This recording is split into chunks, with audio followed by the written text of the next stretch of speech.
And so the solar cool fan, I do believe, is going to keep this attic much cooler. And to prove that, at 104 with 112 heat index, the temperature is such that you should run continually.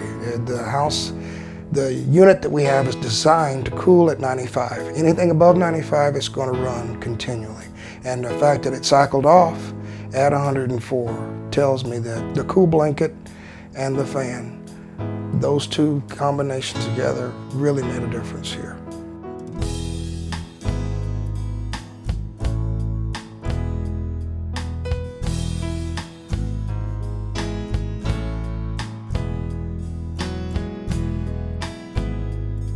Call today for a free consultation.